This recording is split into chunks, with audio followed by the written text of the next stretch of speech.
We are here to celebrate the humanitarian work of Fr Sean Myres, who with Redemptorist colleagues went to Brazil in 1960, 55 years ago, long time ago. Father Jim Collins from my van, Father Michael Kerwin from Nina, and Father Jim McGrath from Limerick.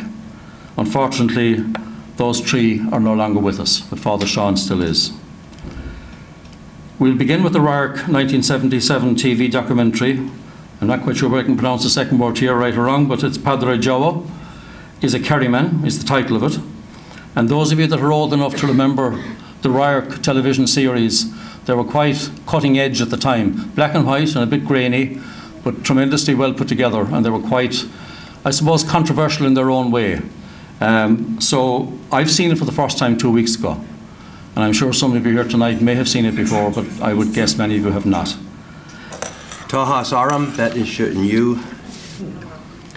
Mayor, Jerry, thank you very much for the invitation to be here in Killarney this evening. It's always a pleasure for me to come to down here to the Kingdom, and I've been here several times as ambassador and have enjoyed it very much, and I'm looking forward to spending a little bit of time here tomorrow after Mass and our ceremony.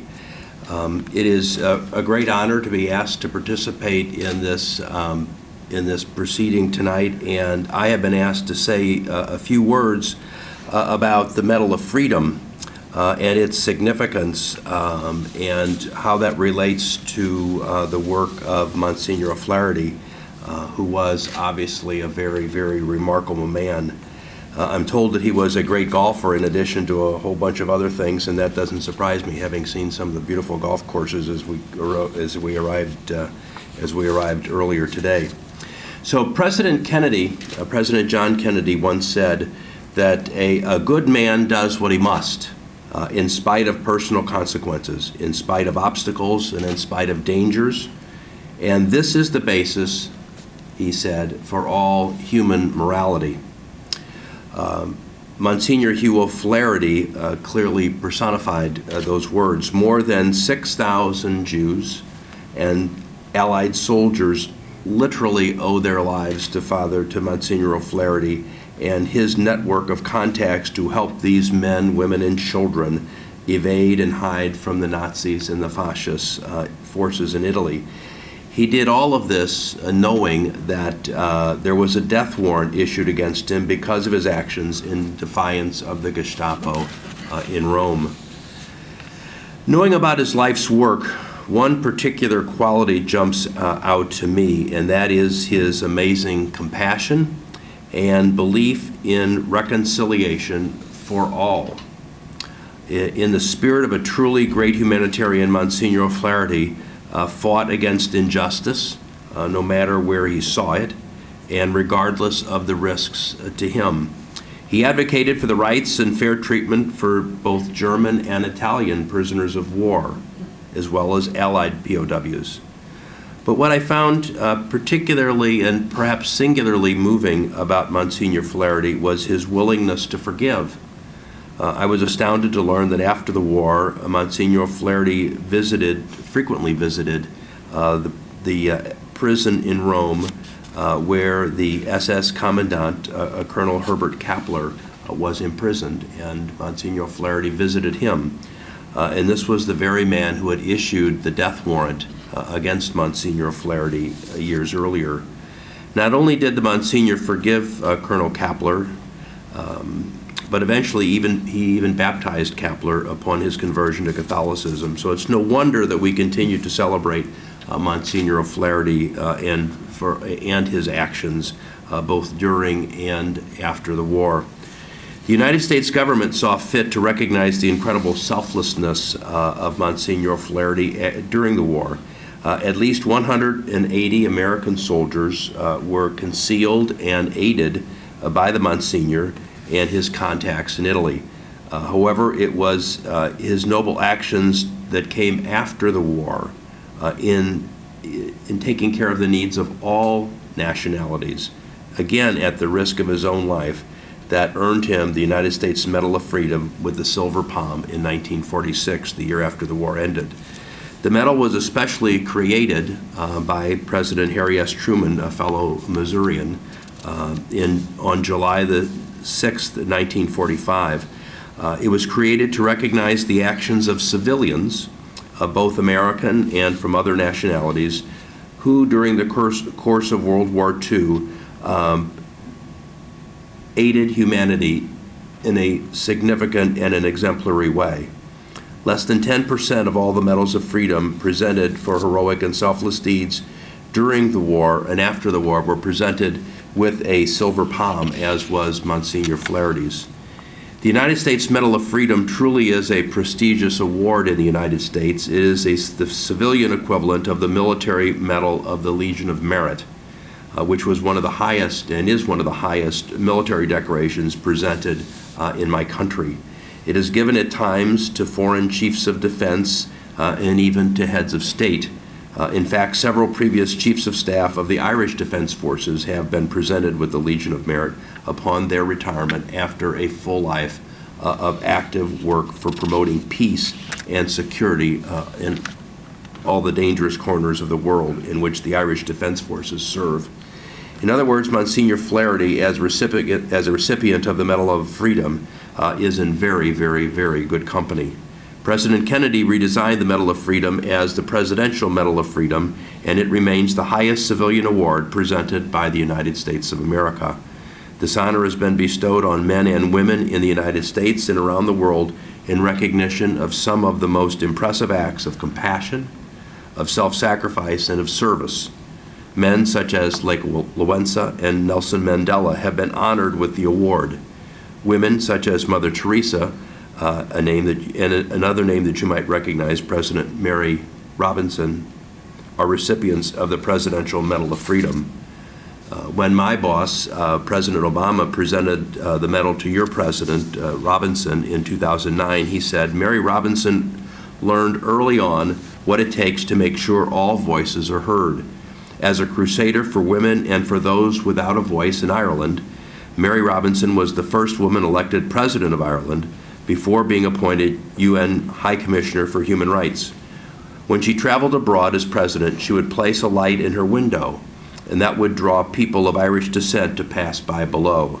Today, as an advocate for the hungry and for the hunted, for the forgotten and for the ignored, Mary Robinson has not only shone a light on human suffering, but illuminated a better future for our world." The Presidential Medal of Freedom has been presented to modern-day Monsignor O'Flaherty's, other people who have demonstrated heroism and courage and perseverance in the pursuit of justice. I had the pleasure several years ago to see Paul Risubagana, a very difficult name for me to pronounce, but he had earned his Medal of Freedom for his actions as the manager of a simple hotel. Now, that hotel happened to be in Rwanda, and during the horrific genocide in that country, he hid and sheltered over 1,200 people, both Hutu and Tutsi, from what otherwise would have been clear slaughter. I'm sure many of you are familiar with Paul's story through the movie Hotel Rwanda. Though he was a humble man, I'm sure Monsignor O'Flaherty would be proud to find his memory grouped with such people as Nelson Mandela, Mary Robinson, and Paul Rusesabagina. I hope this gives you a little bit of an appreciation for how we in the United States respect Monsignor O'Flaherty's work in awarding him the Medal of Freedom and the service he provided to humanity during the war. During this October weekend, the 52nd anniversary of his death, it is especially timely to look back on the incredible life and selfless deeds of Monsignor O'Flaherty, and I can think of no better honor to his memory than through the International Humanitarian Award. There is so much poverty, suffering, and injustice on this planet, yet through the work of many, many men and women who actually do make a difference any way they can to help eliminate poverty, ease suffering, and fight injustice. There are a special few who not only dedicate their entire lives to serving others, but also do this at risk to their own safety and their own comfort and their own well-being. Men and women like this who we as a society need to honor and to hold up as an example for ourselves and for others, not just to admire, but to be inspired and to emulate. So this year's Hugh O'Flaherty International Humanitarian Award will be presented to Fr Sean Myres. Another Medal of Freedom recipient, the Reverend Martin Luther King, once said, "The first question that the priest and the Levite asked was, 'If I stop to help this man, what will happen to me?' But the Good Samaritan reversed the questions. 'If I do not stop to help this man, what will happen to him?'" From what we've just seen about Fr Sean, he has truly led the life of a Good Samaritan, a life of self-sacrifice and dedication to others. The documentary which we just viewed depicts a man who saw poverty, saw illiteracy, saw fear, saw vulnerability, and decided to confront each head-on. His life work has been and continues to be devoted to lifting up those around him. Fr Sean, now in his mid-80s, continues his mission to this very day. I can think of no better recipient for this year's award to help carry on the memory and the legacy of Monsignor O'Flaherty. I very much look forward to hearing from Fr Sean's relatives this evening. He is an extraordinarily deserving recipient. So once more, on behalf of myself and my wife Dina, I thank the people of the Hugh O'Flaherty Memorial Society for arranging this wonderful evening where we pay tribute to somebody like Fr Sean, who's carrying on the tradition of selflessness and courage that is absolutely inspiring. I sincerely appreciate the invitation to be with you tonight. It truly is an honor to be here for this sort of celebration. Gura Mili Malagan.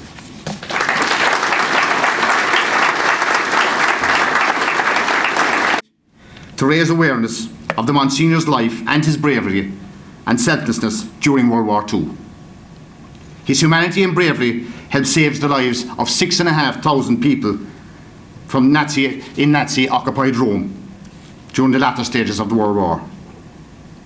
I'm honoured to have been asked to present the Hugh O'Flaherty International Humanitarian Award, and this year's recipient, as you all know, is Fr Sean Myres, an Irish-born Redemptorist missionary in Brazil.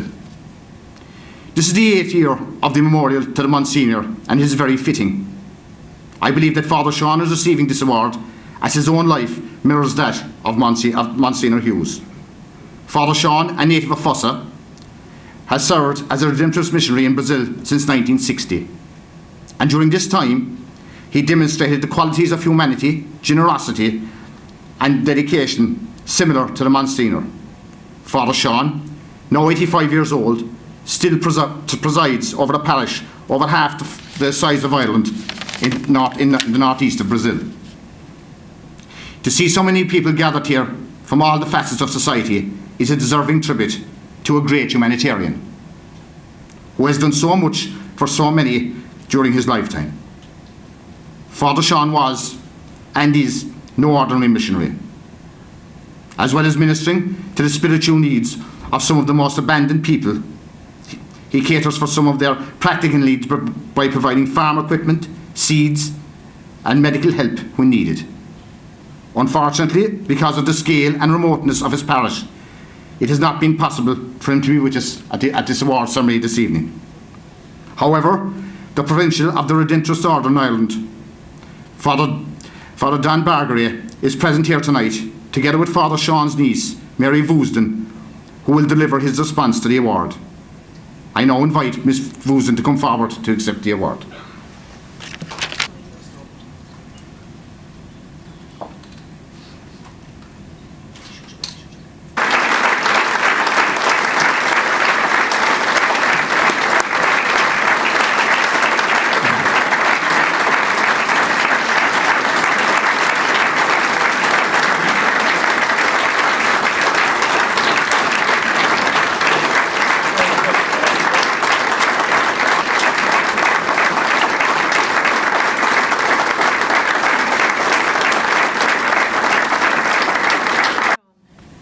I am more than delighted to have such an honour that I do not deserve. There are so many others that I feel are more deserving than myself. Ever since I was a seminarian in Galway in the 1950s, I have had some knowledge of and tremendous admiration for Monsignor Hugh O'Flaherty. As probably all of you know, he was directly or indirectly responsible for saving some 6,500 human lives in Rome during the Second World War. What raised his anger and his will to save human beings was Hitler's cruelty to the Jews, direct descendants of God's own people. I felt proud of the Killarney people.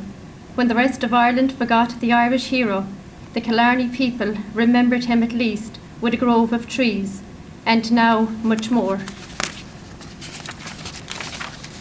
The phrase he often used when explaining his actions, etc., was, "me boy." In Irish, it would be "mavukalo." Maybe he knew this Irish from also having learnt it in Killarney, or from the boys from Barnashroda.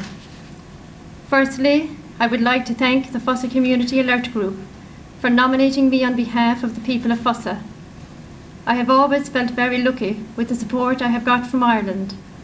As always, I am very grateful for the continued support given to me by the parishioners and everywhere that has supported me during my missionary work, and without this, my continued work in Brazil would not be possible.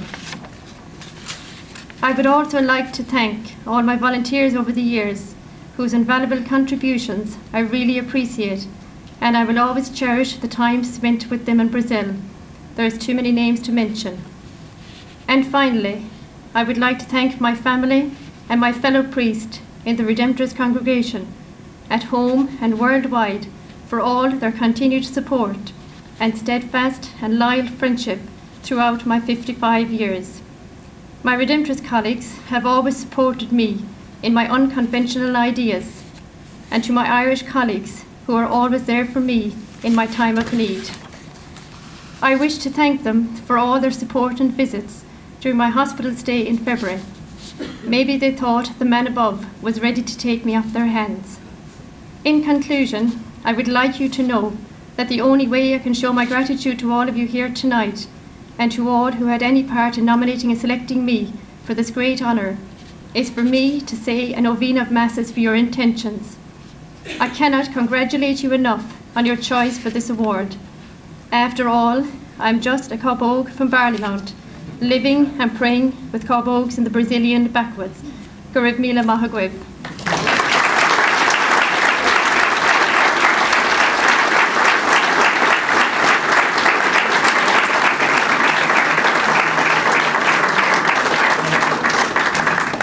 Thank you, Mary. You might explain to the ambassador what a Cobbogue is from Barleymount.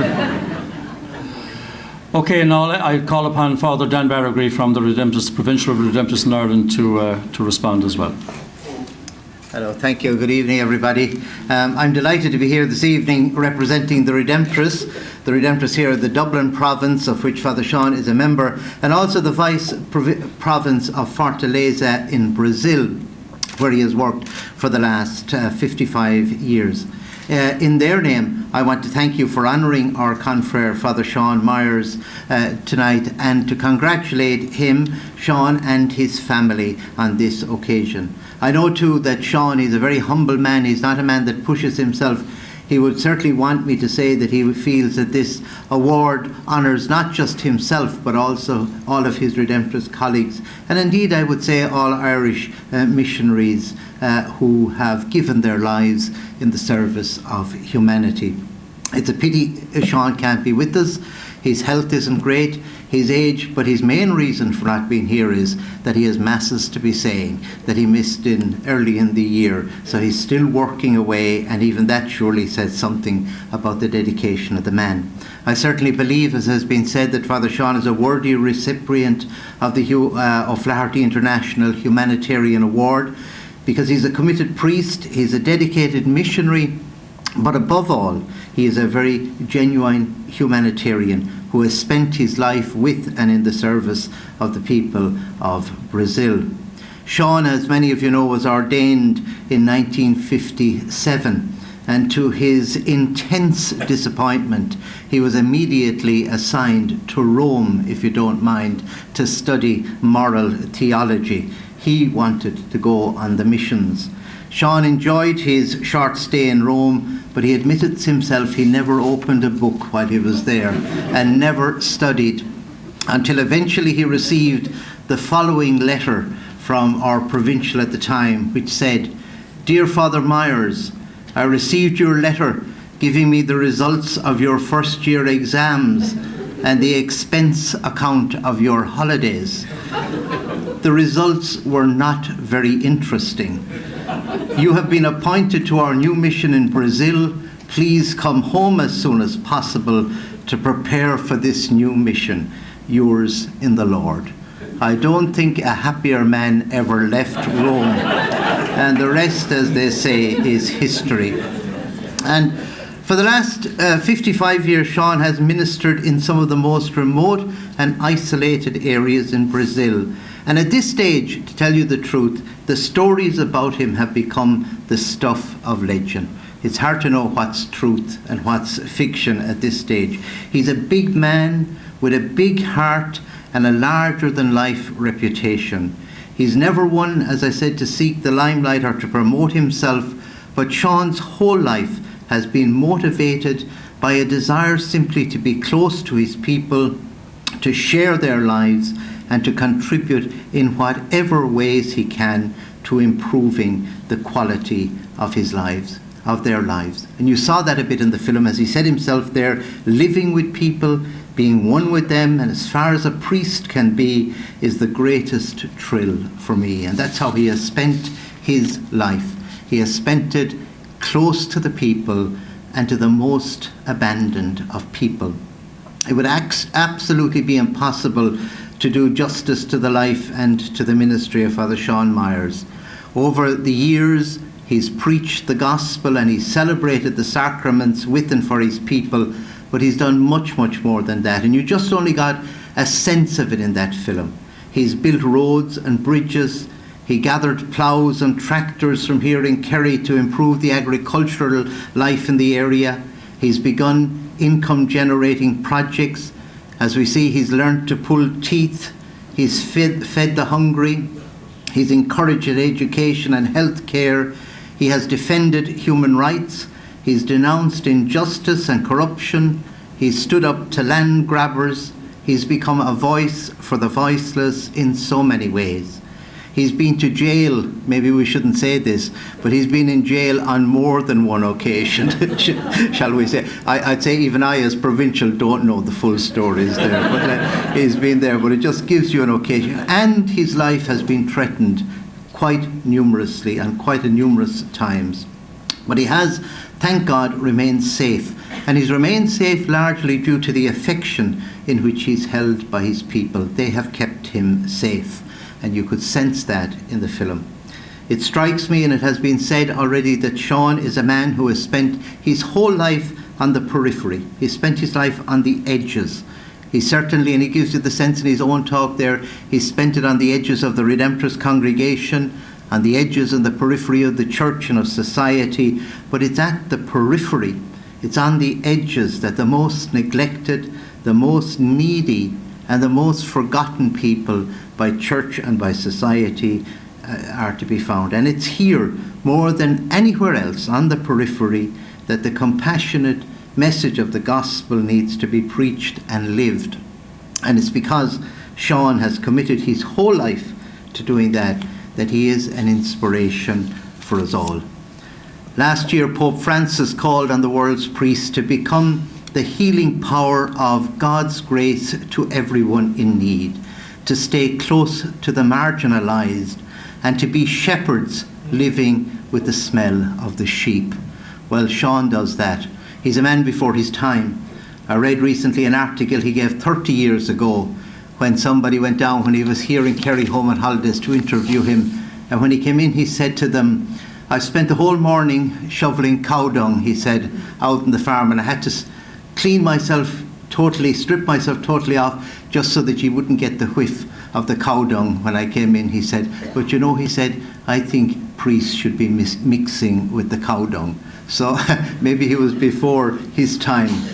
Father Sean Myres is certainly, a kind of priest that has engaged with his people. He's a Pope Francis, I think, kind of priest. And we, his Redemptorist colleagues and his family here, are rightly proud of him. And I believe too that the people of Kerry and of Ireland have also every right to be proud of him, because he represents, I think, a generation of Irish missionaries, now sadly greatly diminished, who gave their whole lives to spreading, not, if you like, a narrow, restrictive vision of a faith tradition, but rather who committed themselves to building and nurturing the human family, and to sharing in very real and practical ways the love of God for all of God's children, especially for the poor and the most neglected. People like Father Sean, people like Monsignor Hugh, missionaries like them, challenge each of us to see all men and all women as our brothers and sisters. So again, I thank you on behalf of Sean, on behalf of the Redemptorists, on behalf of his family, for honouring Father Sean this evening. I pray that God may grant him good health and many more years to continue his extraordinary ministry. Thank you all very much.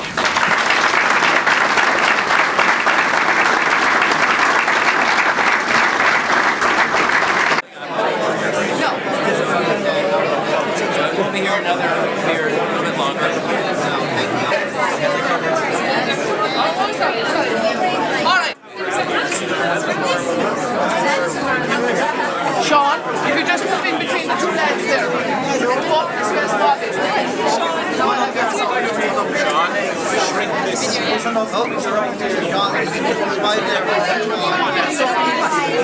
Come in between the two lads behind him. No,